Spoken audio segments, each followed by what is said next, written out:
10th class के chapter number 9 का second theorem है।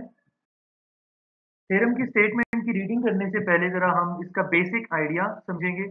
एक सर्कल के अंदर हमने एक कॉर्ड कंसिडर करनी है। सबसे पहले आप लोग याद रखिएगा, कॉर्ड एक ऐसी लाइन सेगमेंट होती है जो सर्कल के कोई से दो ऑपोजिट पॉइंट्स को एक दूसरे के साथ ज्वाइन करती है। फॉर एग्जाम्पल, ये एक स्ट्रेट लाइन सेगमेंट हमने ड्रॉ किया, ये पॉइंट ए को पॉइंट बी के साथ ज्वाइन कर रहा है। So a straight line segment which joins two opposite points of a circumference is called chord of the circle। तो chord की आपको समझ आ गई। अब ये chord है और हम फर्ज करते हैं कि इस सर्कल का सेंटर है पॉइंट O के ऊपर। इस थ्योरम में आपने सर्कल के सेंटर से एक बाइसेक्टर लेके आना है chord AB के ऊपर। अब ये बाइसेक्टर है तो ये AB के मिड पॉइंट से पास करेगा। ओके, अब आपने इस थ्योरम में प्रूव करके दिखाना है कि OM is perpendicular on to AB। आपको बाइसेक्टर गिवन है OM ऑफ AB और आपने OM को AB के ऊपर परपेंडिकुलर प्रूव करके दिखाना है। आई रिपीट, सर्कल के अंदर किसी कॉर्ड का वो बाइसेक्टर जो सेंटर से स्टार्ट होता है और कॉर्ड के मिड पॉइंट से पास करता है, ऐसे बाइसेक्टर OM को AB के ऊपर परपेंडिकुलर प्रूव करके दिखाएंगे। अब हमारे पास स्टेटमेंट है, a straight line drawn from the centre of a circle to bisect a chord is perpendicular to the cord.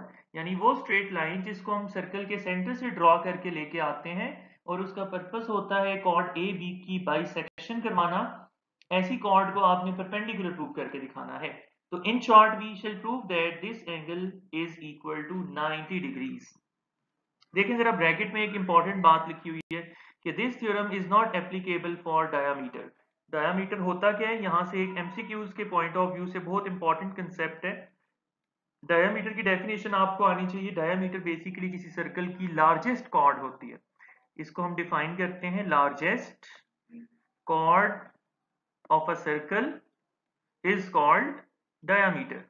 तो ये डायामीटर के ऊपर क्यों एप्लीकेबल नहीं है ये थ्योरम, जरा हम इसको यहां अंडरस्टैंड करने की कोशिश करते हैं। ये सर्कल का सेंटर है, आप देखिएगा सेंटर से आपने बाइसेक्टर ड्रॉ करना था और उसको परपेंडिकुलर प्रूव करवाना है इस थ्योरम में। अब डायामीटर एक ऐसी कॉर्ड होती है जो सेंटर से पास कर जाती है। तो यानी सेंटर जो होता है किसी सर्कल का, वो डायामीटर का एक पॉइंट होता है और जब पॉइंट किसी लाइन के ऊपर लाई करता है तो उस पॉइंट का लाइन से डिस्टेंस जीरो हो जाता है, in such a way that centre और डायामीटर के दरमियान कोई डिस्टेंस है ही नहीं जिसमें हम लाइन सेगमेंट OM को ड्रॉ करें। Is for this reason this theorem is not valid, this theorem is not applicable for the diameters. इसके बाद हमारे पास गिवन डिटेल्स आ जाती हैं। गिवन में हम क्या लिखेंगे, सबसे पहले हम बताएंगे कॉर्ड ए बी का मिड पॉइंट M के साथ डिनोट कर रहे हैं और सर्कल का जो सेंटर है वो है पॉइंट O के ऊपर। इसकी वर्डिंग बनेगी, M is the midpoint of any chord AB of a circle with center at point O। उसके बाद हम बताएंगे chord AB should not be equal to diameter of the circle। तो इस बात को भी मेंशन कर दिया। To prove, we want to prove that OM is perpendicular onto AB। अब इस थ्योरम का प्रूफ कैसे होगा, याद रखिएगा, इसको हम लेबल कर देते हैं। जरा कंस्ट्रक्शन की हेडिंग पहले हम बता देते हैं कि हम पॉइंट A को ज्वाइन करेंगे पॉइंट O के साथ। सिमिलरली हम पॉइंट O को ज्वाइन करेंगे पॉइंट B के साथ और एंगल्स को लेबल कर देते हैं एज ये एंगल 1 और ये एंगल 2।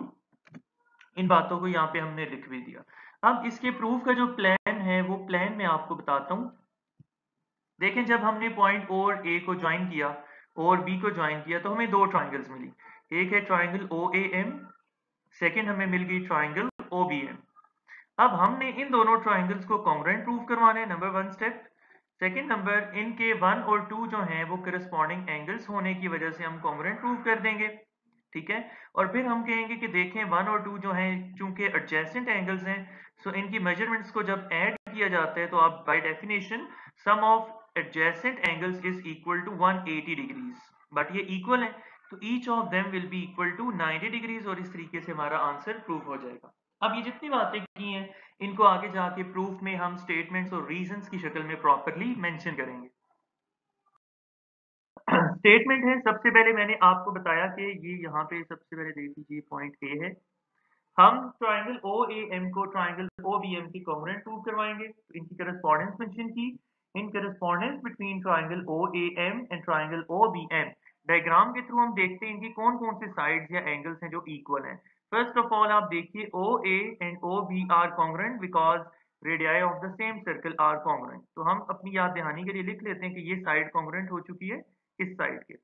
फिर इसके बाद हमें नजर आ रहा है कि ये जो ब्लू वाली लाइन है OM, ये दोनों के अंदर कॉमन साइड होने की वजह से इक्वल हो गई, और AM is equal to BM because हमें गिवन है M is the mid point.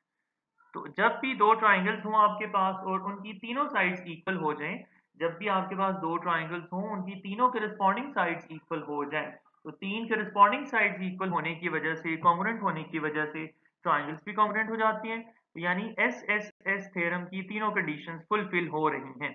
इन सारी बातों को हम लिख देते हैं। OA OB कॉन्ग्रुएंट थी because they were radii of the same circle. AM BM के कॉन्ग्रुएंट है because M is the mid point given था, और जो है इसके बाद OM कॉमन साइड होने की वजह से दोनों ट्राइंगल्स को कवर कर रही है। तो ट्रिपल एस थ्योरम के मुताबिक triangle OAM will be congruent to triangle OBM। So इनके जो करस्पॉन्डिंग एंगल्स हैं, एंगल 1 और एंगल 2, वो भी एक दूसरे के कॉन्ग्रुएंट होंगे, बट एंगल 1 और एंगल 2 एक दूसरे के करस्पॉन्डिंग एंगल जो है एडजेसेंट एंगल्स हैं। देखिए एडजेसेंट एंगल्स को आइडेंटिफाई करना बड़ा सिंपल और बड़ा आसान है। आप देखें ये जो एंगल 2 है, इसका वर्टेक्स पॉइंट M के ऊपर लाई कर रहा है, और ये एक साइड इसकी ये है वर्टिकल और दूसरी ये है हॉरिजॉन्टल। इसी तरह इसके नेबरिंग जो एंगल है 1, इसको देखें, इसका वर्टेक्स वही है पॉइंट M, और इसकी एक साइड भी वही है जो 2 की थी। पता चला कि दो एंगल्स जो है 1 और 2, इनमें ये साइड कॉमन है और इनका ये वर्टेक्स भी कॉमन है। तो याद रखिएगा वो दो एंगल्स जिनका कॉमन वर्टेक्स हो और एक साइड कॉमन हो, ऐसे एंगल्स को एडजेसेंट एंगल्स कहते हैं, और इनका सम हमेशा 180 डिग्रीज के इक्वल आता है। यही बात लिखी हुई है, adjacent supplementary angles. Adjacent angles are always supplementary, उनका सम हमेशा 180 डिग्रीज के इक्वल आता है। बट यहाँ पे थोड़ी सी कैलकुलेशन है, आप जरा देखिए। आप यहाँ पे एंगल 1 की जगह या एंगल 2 की जगह एंगल 1 को लें, तो रिजल्टिंग इक्वेशन क्या बनेगी? एंगल 1 एंगल 2 को एंगल 1 से रिप्लेस करेंगे बिकॉज बोथ आर इक्वल। अब angle 1 plus angle 1 will be equal to 2 times angle 1। Now divide both sides by 2, तो angle 1 will be equal to 180 divided by 2, that is 90 degrees. But angle 1 और 2 equal है, तो angle 1 अगर 90 degrees है तो angle 2 भी 90 होगा। तो एज अ रिजल्ट ये दोनों एंगल्स 90-90 प्रूव हो जाएंगे। और जब एक लाइन OM किसी दूसरी लाइन AB के साथ 90 डिग्रीज का एंगल बनाती है, तो वो बेसिकली AB के ऊपर परपेंडिकुलर होती है। तो यहां से पता चला कि एंगल 1 और 2 दोनों इक्वल टू 90 डिग्रीज हैं, और hence OM is perpendicular on to AB।